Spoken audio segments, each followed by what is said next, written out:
Hi guys, so I used chapter 5 for my toolbox demonstration, and it is about activating prior knowledge, which is learning and teaching strategy of connecting students' prior or background knowledge to new concepts in order to promote deeper learning.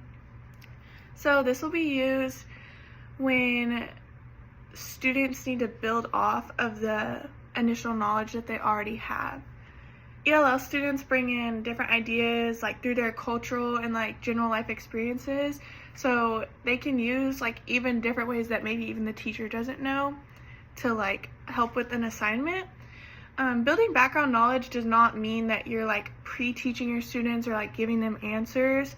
Instead, you give students experiences with concepts that they can use in the classroom, and it helps them build further knowledge to help them in the future. Learning something new is easier when you can attach it to something you already know. So sometimes newcomers come in and they don't have the same background knowledge that a student who's been raised in the USA and having all English classes would have. So everyone can offer something different. So one of the first techniques that they talked about was a KWL chart, and that's just gauging a student's background knowledge about a topic. And this was the most simple form, and the author recommended it in the book. But the K stands for what the student knows about a topic. So they'll have a chart and it says KWL, so we'll say what do you know? So the students write what they know. And then the W is for what questions do they have. So the add-in questions may be stuff they don't know. And then the L will be filled out after, which is what did I learn after this? And I really like the KWL because I feel it helps students gauge where they are, and it gives them a boost of confidence whenever maybe they can add just at least one thing to the L column.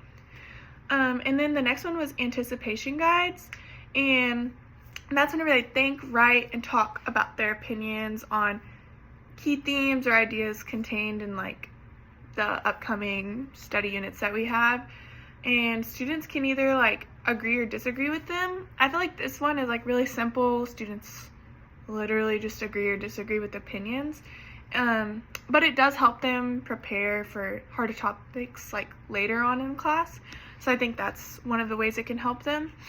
For multimedia, I feel this one would be super impactful for ELL students, because a lot of how teaching ELL students works is visual, because you can't always use English to just tell them what to do, because there's newcomers and maybe they don't even know any words but hello. And so watching a video or listening to music, a newscast, and discussing with a partner what they saw, because you can use videos or music from their native language or native home or about their culture, and it will just allow them to be more involved.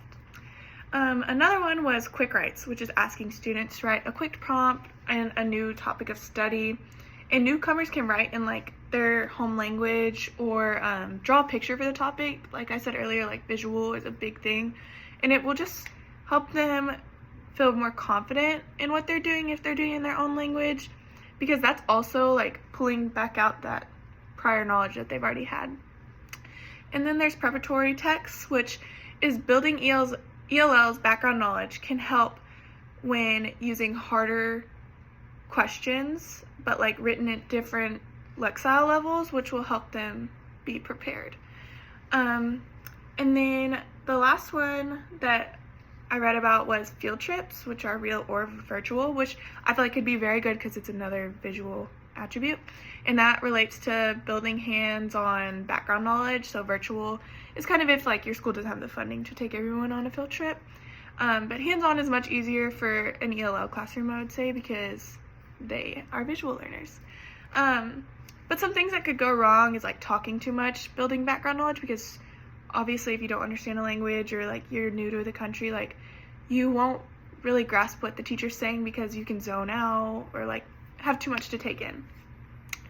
And then you never want to assume a student's background knowledge just because they're a newcomer doesn't mean that they don't have a lot to offer. So I made a chart for my math classroom, and I made the KWL because I felt it was the most simple but most practical. So for this one, I said, what do you know about exponents? And they wrote down like prior knowledge. So for like my answer key, I would write down like higher level thinking ones, which is like product rule, power rule, or quotient rule. And then like for maybe like a general answer, like little numbers, because exponents are the little numbers above like a number or an x. So those would be some answers I would guess. And then for the W, what questions do you have? And I wrote like, how do I know when to use each rule? Or what are the rules of exponents? So like we'd go over that. We're not like pre-teaching or really anything. We're just like trying to draw back what they've already learned. And then the final thing after I would teach a lesson would be, what did you learn? And you could write, I learned each rule for the exponent. So it's something simple like this, like, and it's like you can make it cute and fun. So yeah, but I like the KWL because it was super simple and not very hard to understand and easy to explain as a teacher.